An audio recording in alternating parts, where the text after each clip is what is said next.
Soy Fernando Díaz Villanueva. Hoy es 25 de septiembre de 2018 y esto es La Contracrónica.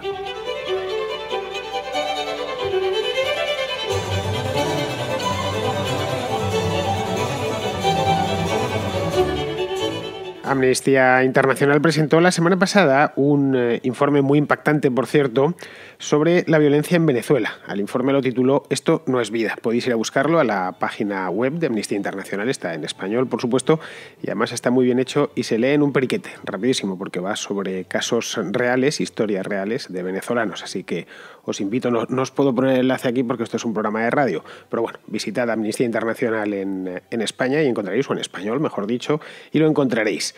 Bien, el informe se basa en una concienzuda investigación sobre el terreno y tras él, Amnistía Internacional, sus expertos, han concluido que el gobierno venezolano, y esto es textual, es responsable de la violación al derecho a la vida de miles de venezolanos.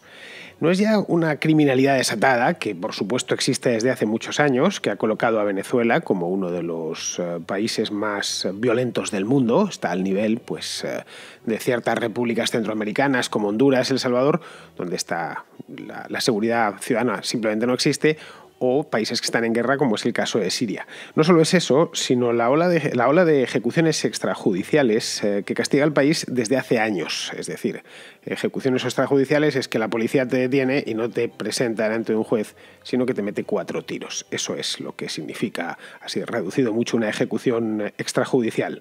Entre el año 2015 y 2017 hubo en Venezuela 8.292 ejecuciones extrajudiciales. Esto lo reveló no este informe, sino una exfiscal general de la República, Luisa Ortega, que está huida desde agosto del año pasado, si mal no recuerdo, desde hace ya más de un año. Y ella evidentemente disponía de todos los datos y los ha hecho públicos una vez fuera del país, claro. Nos encontramos, por lo tanto, ante un caso clarísimo de Estado contra el pueblo, un Estado que emplea ya tácticas militares contra la población civil y que lo hace además de una manera sistemática. Todo en un entorno de colapso absoluto en todos los órdenes de la vida y que ha ocasionado la mayor crisis de refugiados de la historia de América.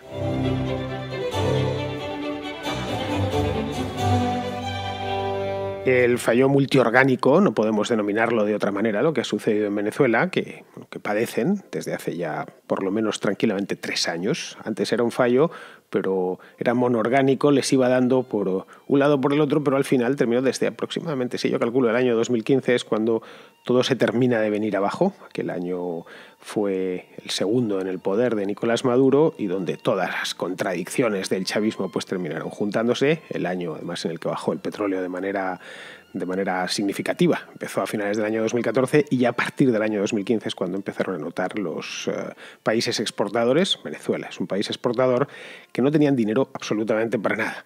Y el gobierno, en lugar de hacer las reformas pertinentes y de despertarse, echarse un jarro de agua fría encima de sí mismo, decidió profundizar en la revolución. Es decir, hacerla todavía más revolucionaria. El resultado, lo tenemos delante de nosotros.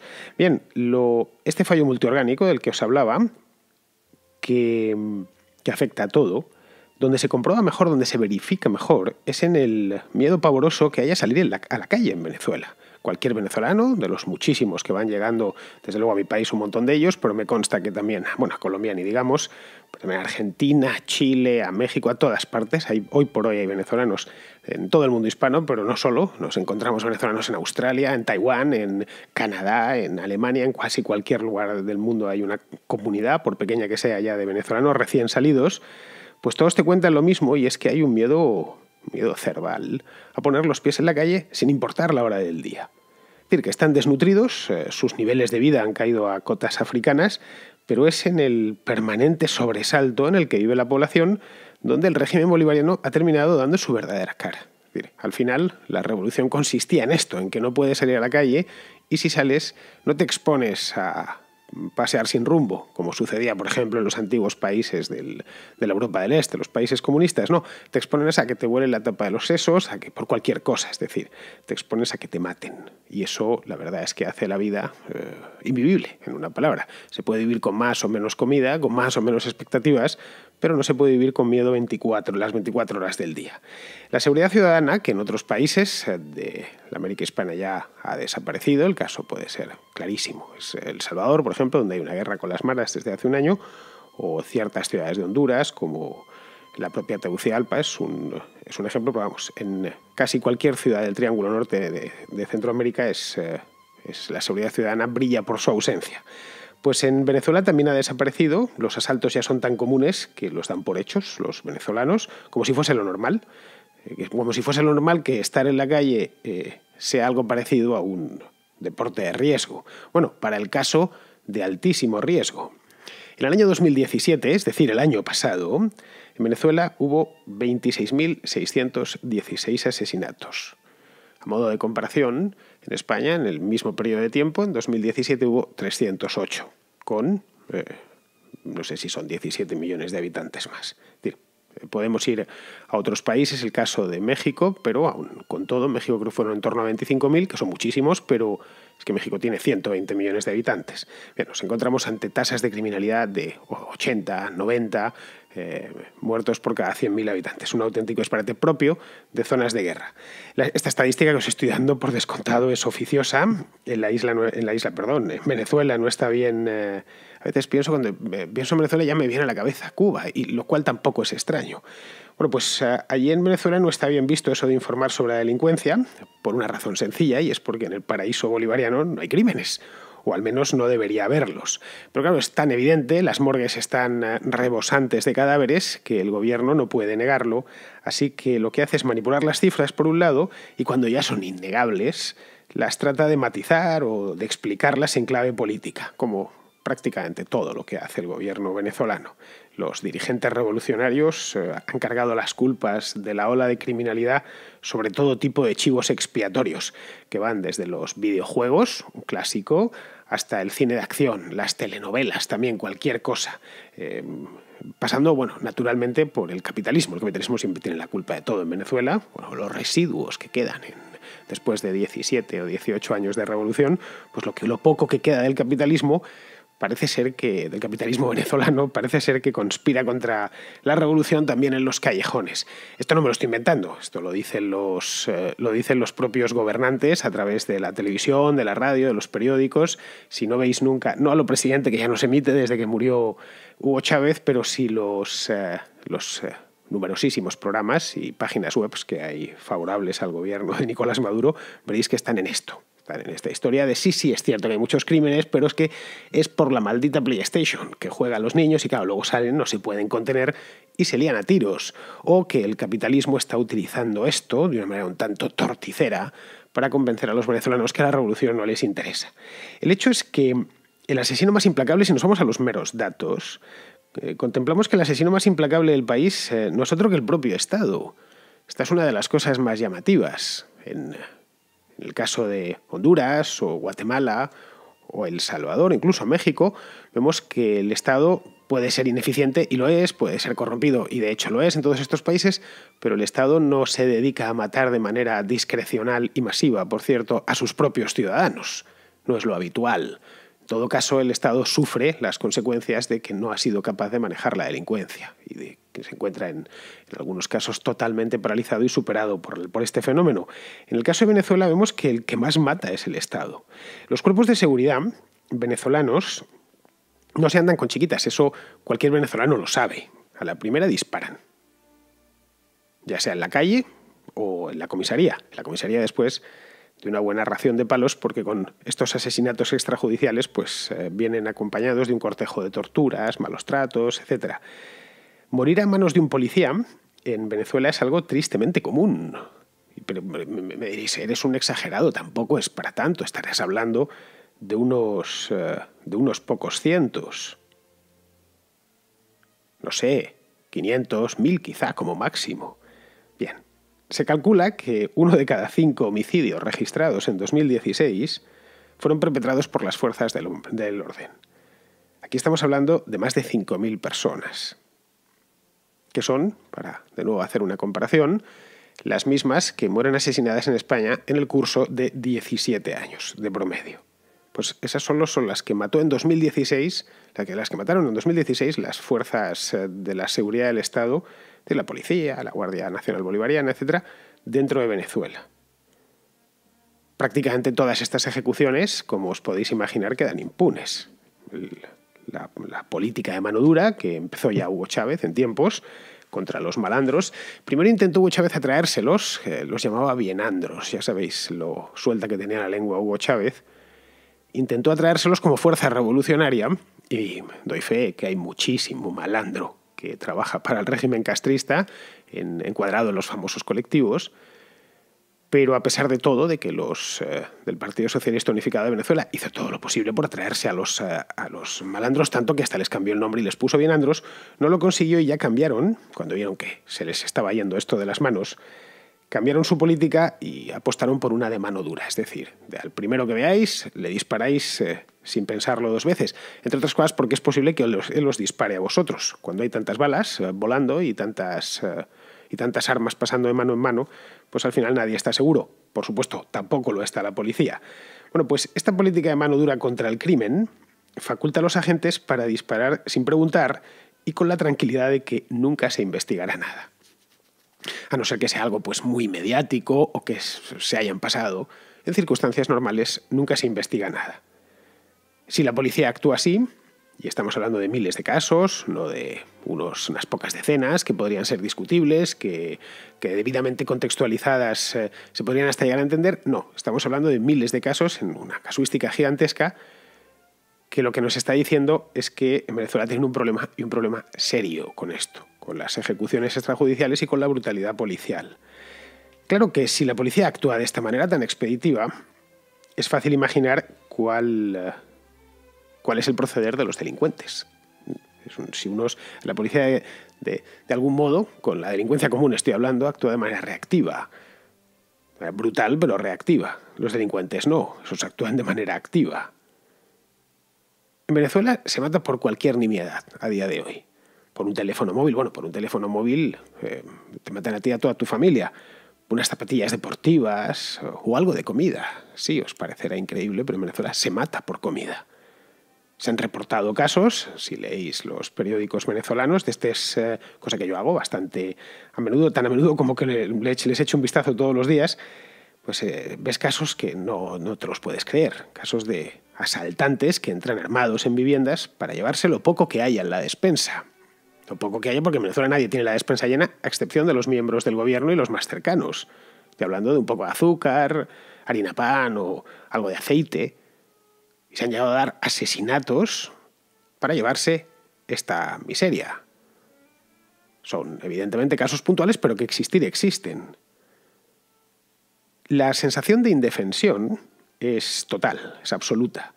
De modo que esto ha dado pie a que se encienda una nueva mecha en esta espiral violenta, que es la de la justicia por mano propia. Es decir, los vigilantes, las unidades de autodefensa, llamémosles como queramos. Vecinos que en barrios, que en pueblos se asocian para defenderse de los malandros. Y esto inevitablemente da lugar a una escalada. Es decir, tú me asaltas, yo me organizo con mis vecinos y la policía además es extraordinariamente brutal, te puede matar a ti o a mí en cualquier momento. Y yo si te agarro, no solo, pero sí con mis compañeros, lo que voy a hacer es lincharte, que es lo que está pasando y cada vez más en las ciudades venezolanas.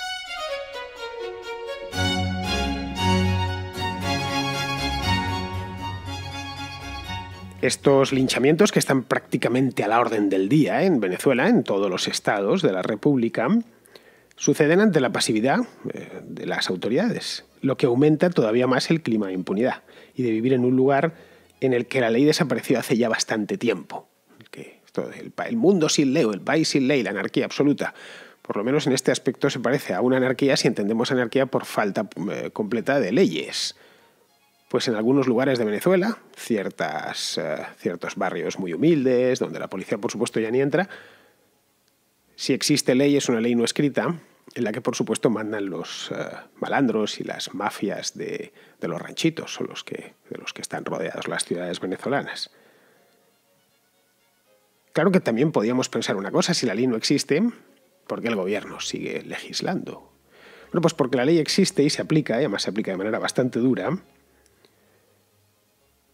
en cuestiones políticas. Ahí puedes tener por seguro que va a caer todo el peso de la ley sobre tu cabeza. En Venezuela manifestarte contra el gobierno te puede costar la vida. Esto lo hemos visto porque hemos visto con nuestros propios ojos, aún sin estar en Venezuela, los hemos visto a través de la televisión y de Internet. O si no te cuesta la vida, desde luego, muchos años de cárcel en prisiones infames en las que las condiciones son inhumanas y que están controladas por clanes del crimen organizado. En Venezuela los llaman pranes. Es decir, que es una extensión de la vida en la calle y donde, por supuesto, mandan los presos. Eso por descontadísimo.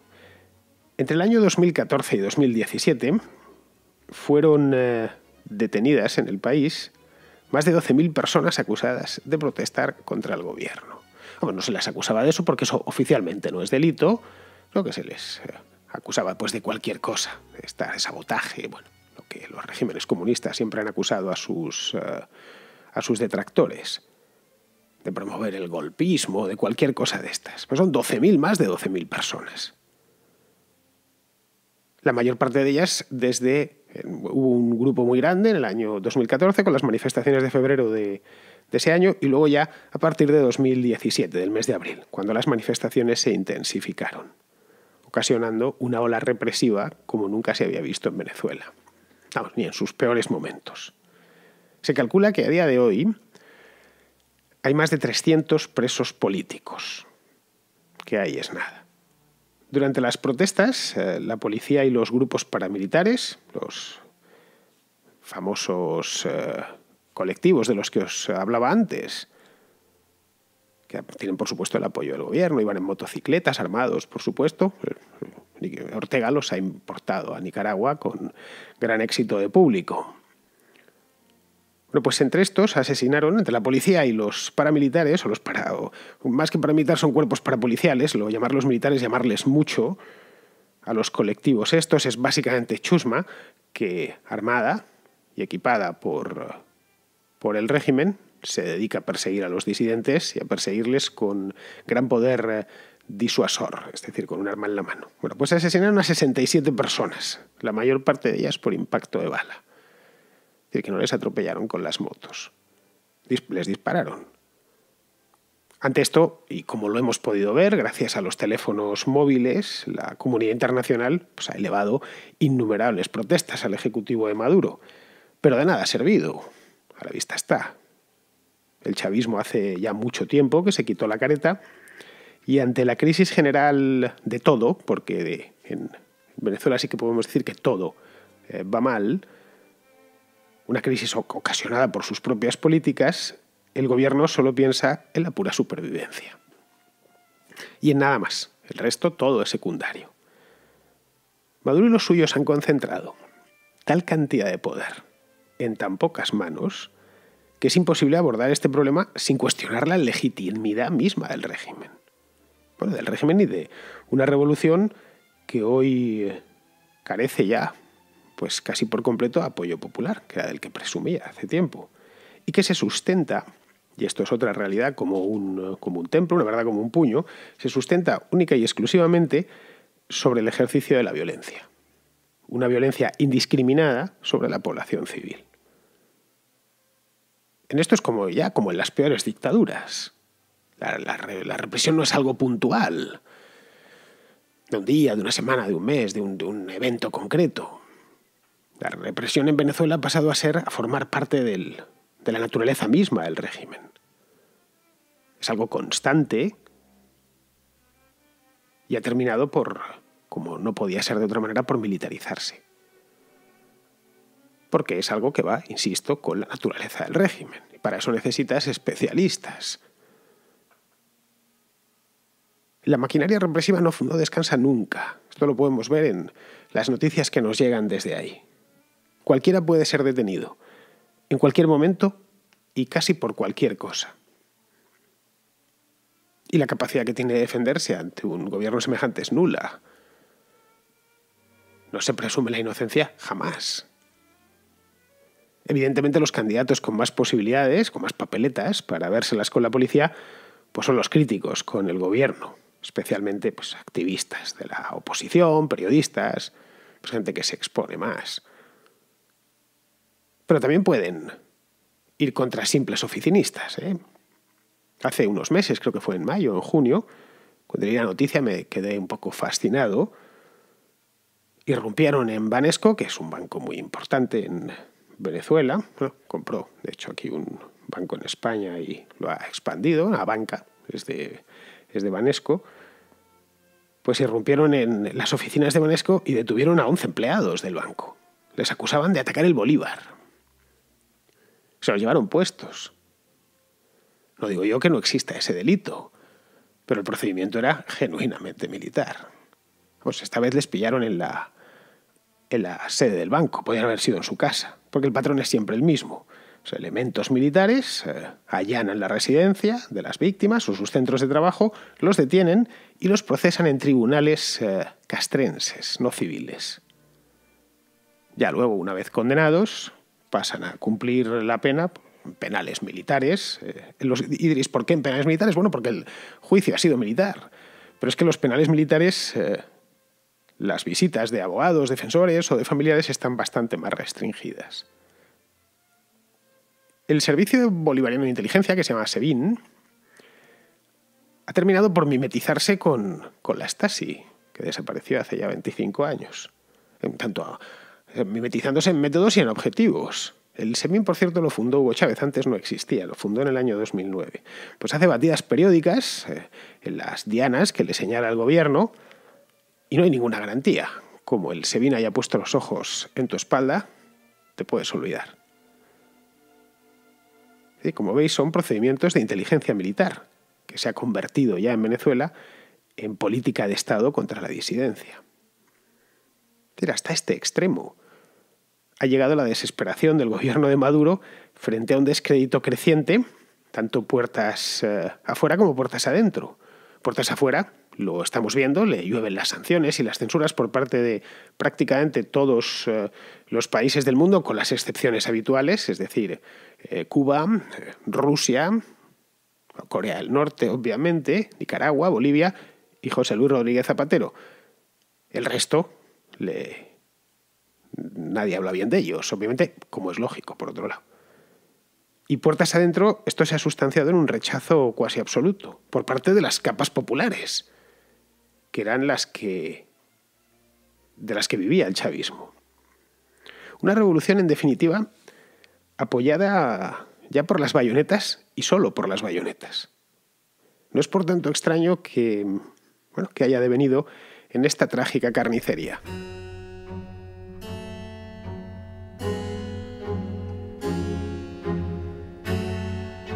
Tengo una llamada de Norman, de Costa Rica. No es la primera vez que entra aquí en la Contracrónica. Pues bien, Norman nos quiere comentar un debate bastante interesante, por cierto, que está teniendo lugar ahora mismo ahí en Costa Rica, en su país. Hace alrededor de, creo que un mes y medio, tuvimos el incidente, el lastimoso asesinato de 2 turistas españolas en las playas de Costa Rica.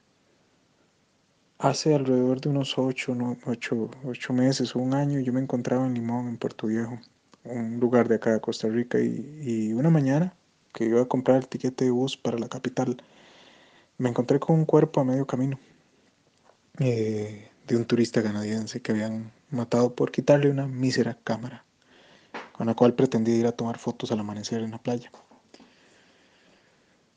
En este momento tenemos un grave problema fiscal y lastimosamente las partes que están encontradas no son las mejor. No puede salir algo bueno en la negociación que se pretende, porque los que están entrando en negociación son el sindicato y el gobierno. Y en un plan fiscal que intentó ser ley, pero que no lo ha logrado, además por el proceso de discusión en la Asamblea Legislativa, donde le espera su tiempo. Se achacan los principales problemas fiscales a 2 factores.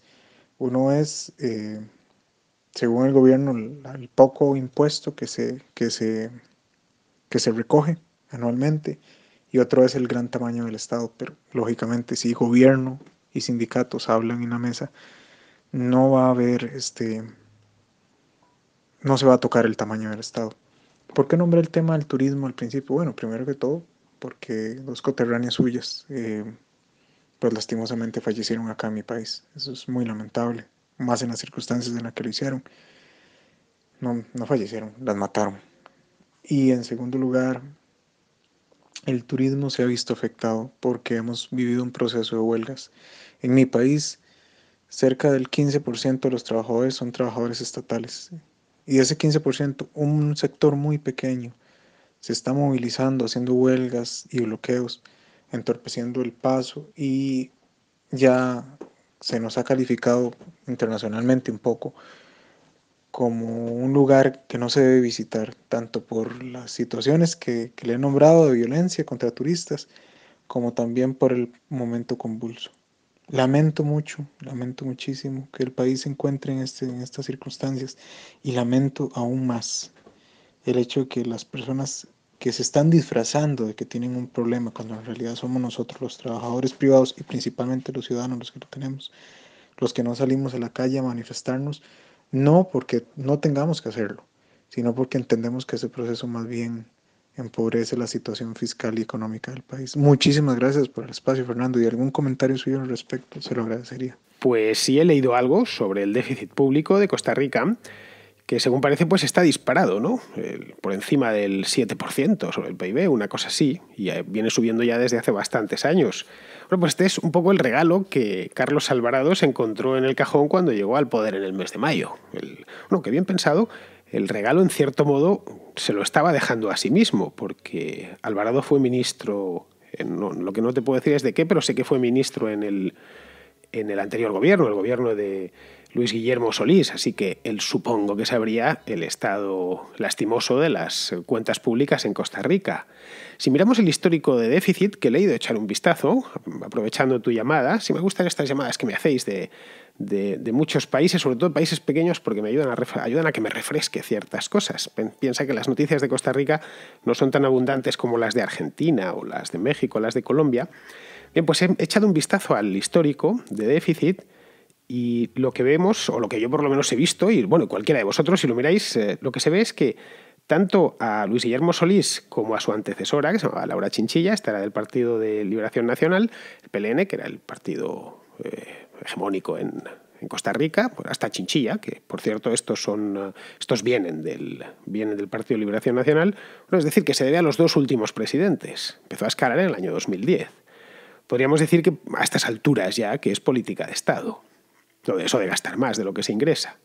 Ha pasado, por si no tenéis la gráfica delante, que es lo más probable, ha pasado del 4% en 2011 al 7,1% en 2017. Mientras que la recaudación se mantiene estable. No ha decrecido, pero tampoco ha crecido mucho.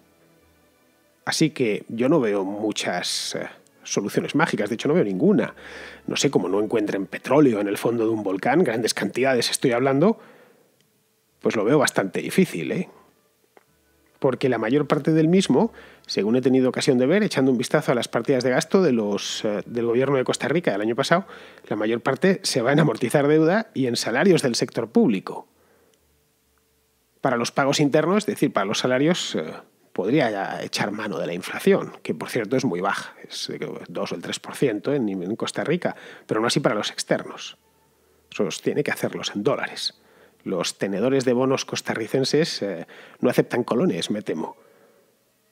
El problema de fondo, de cualquier manera, el déficit no es más que un síntoma. El problema de fondo es la montaña de deuda que el gobierno, o que gobierno tras gobierno, que los dos últimos gobiernos han ido acumulando en los últimos 7 años. De 2010 a 2017 casi se ha duplicado la deuda costarricense. Ha pasado del 24% sobre PIB al 45%.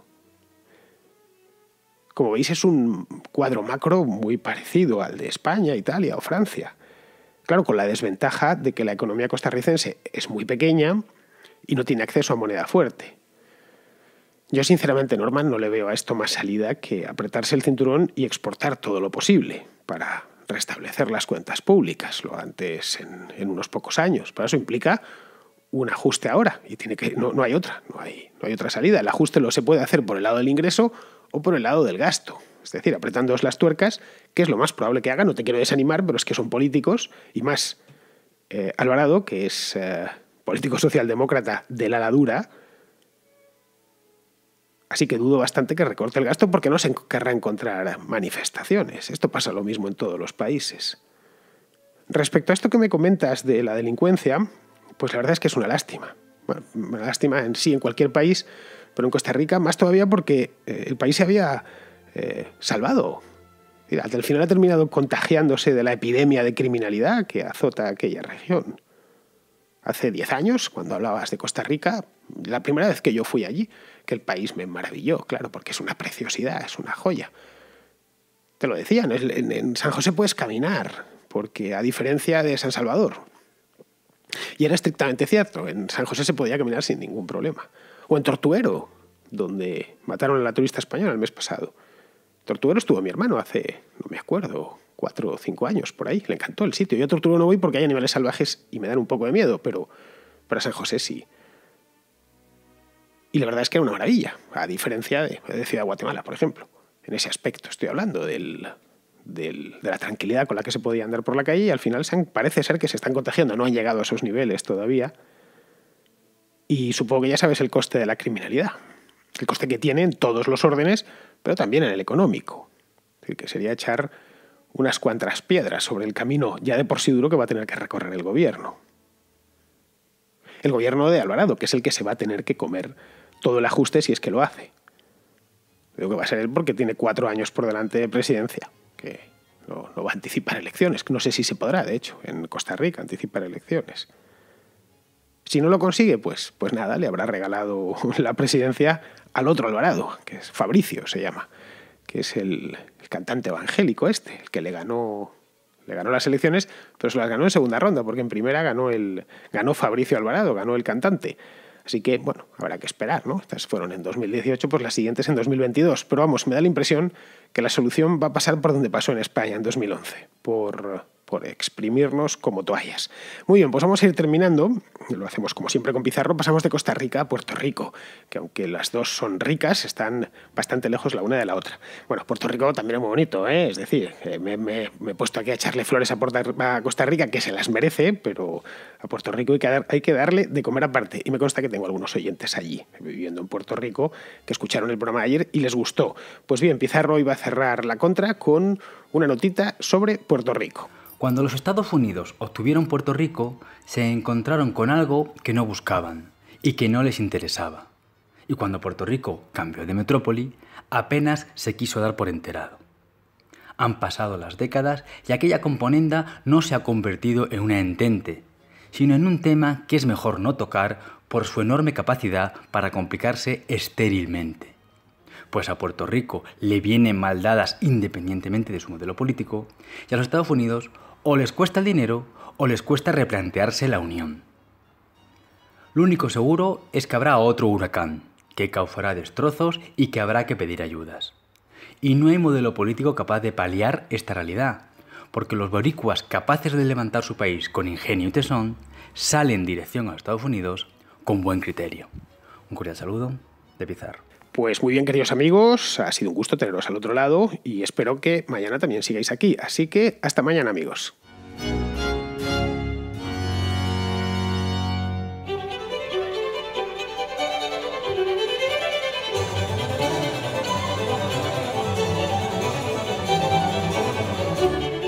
La Contracrónica y la Contrahistoria son 2 programas de radio independiente que existen gracias a sus oyentes. Si te gustan, puedes patrocinarlos. Lo puedes hacer de 2 maneras, a través de patreon.com/Díaz Villanueva o instalando la aplicación de iVoox en tu teléfono y pulsando la tecla Apoyar. Solo por ser patrono podrás escuchar El Contrapunto, un programa musical distinto a todos los demás. Pero, sobre todo, hazte patrón para que la Contracrónica y la Contrahistoria se sigan emitiendo por los siglos de los siglos. Amén.